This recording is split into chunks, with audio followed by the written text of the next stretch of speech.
Sir, I admire your actually Sandeep Maheshwari spirituality thing, and I have since my childhood I've always wondered who am I, what am I doing here on earth, who are all these people. I've always inquired about these things, and through your sessions I have also understood that this is this body and there is this mind.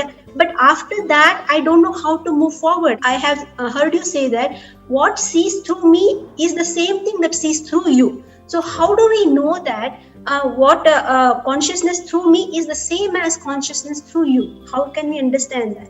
You are right now sitting in Karnataka, right? Yes. I am in Delhi. So the water in your body, is it different from water in my body? It's the same. It's the same. It's the same. Is there any doubt about it? No doubt. No doubt, right? Water is water. It's not your water or my water. So how come the consciousness be yours or mine? Consciousness is consciousness. The content of consciousness is different. Okay. The content of your consciousness, which we call as memory, the memory in your brain is based upon the experiences and the knowledge that you have acquired over your lifetime, which is different from my knowledge and my experience. So the memory in this brain is different from memory in your brain. So from the content perspective, we can call it there is a difference. But consciousness is not different. For example, there is a light which is illuminating your body and there is a light which is illuminating my body. So these bodies are different, but the light is the same. Is there a difference in light? Is the light in Bangalore different from the light in Delhi?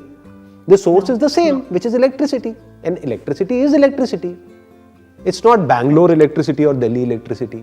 The difference is not in consciousness, because consciousness is everywhere. This is what needs to be understood properly. Consciousness does not come and go. For example, if we take out the eyes from a particular body, that body can no longer be conscious of the sight. But the consciousness is still there.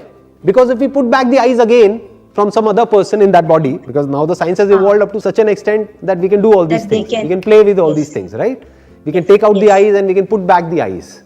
It's not as if we are changing the consciousness. Consciousness is still there, untouched. So consciousness is always untouched. Consciousness is the very ground of all this. Like consciousness is the very essence of this universe. Can we call the same thing as God? Is that itself God? That's a different concept altogether. One concept of God is that there is somebody who is more powerful than us, who looks like a human being, right? That is one concept. But the actual concept of God is the material of the whole universe, which is consciousness. So consciousness is not different from the essence of this universe.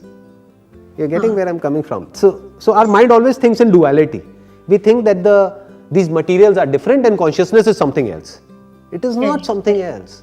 We think that living is something else and non-living is something else. It is not something else. It is one whole movement. Yes.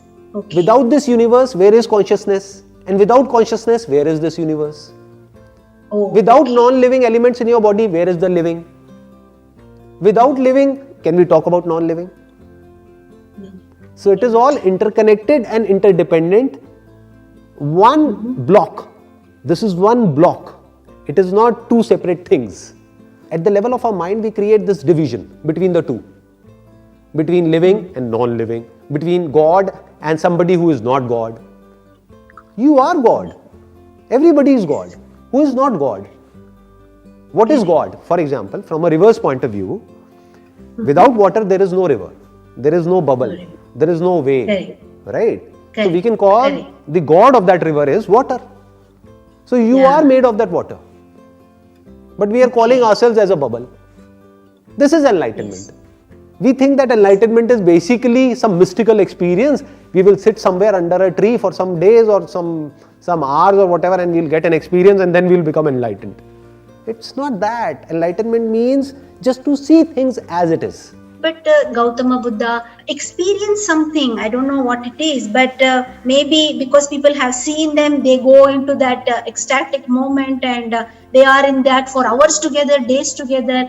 Sir, what do we make of that? I mean, I don't mean to be in that state, but then when people see that happening, going into that ecstatic state and being in bliss and everything, is that something that it's a hallucination? We ourselves, I don't want to put you in any controversy or something. No, that's okay, that's okay. So what we need to understand is the kind of experience that you are talking about. Yes, there is an experience, but the point is your mind thinks that it's very difficult to experience it. That's a trap. Because what needs to be experienced is, it's here, it's now, which is beyond your senses. You don't have to perceive it through your senses. You can't perceive it through your senses, but it's there. Is that sound of silence, sir? When we close our ears? Exactly. See, I will be very more, what my understanding of sound of silence, I will just share with you. When I close my ears, I hear this same sound. Any time of the day, night, but there is no other than just one stream, keeps on going anytime, and it is very loud, evident when it is quiet. When it is, of course, during daytimes, you can't hear it, of course. Is that the same thing that they are also experiencing, sir? That is the same reality which all the Vedas and all the Upanishads and all the religious scriptures are talking about. Everybody is pointing towards the same reality.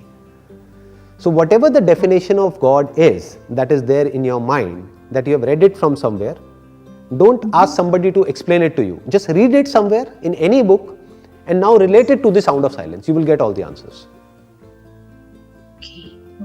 It's always there. It's beyond time. It's beyond space.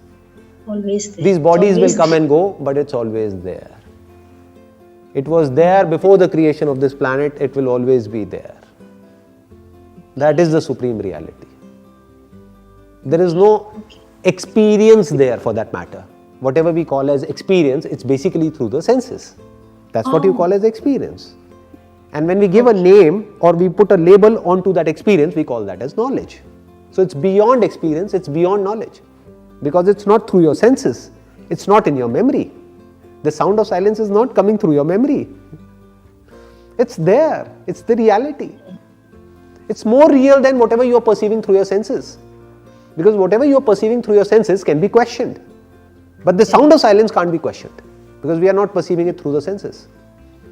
You can close your ears, it's still there. Still there, yes. Yeah. And it can't be killed. You must have read somewhere, fire cannot burn it. Any weapon cannot kill it. So just think, what is there in this universe that can't be killed by any of the weapons, that can't be burnt by fire, because everything can be burned by fire. Fire can burn everything, except the sound of silence.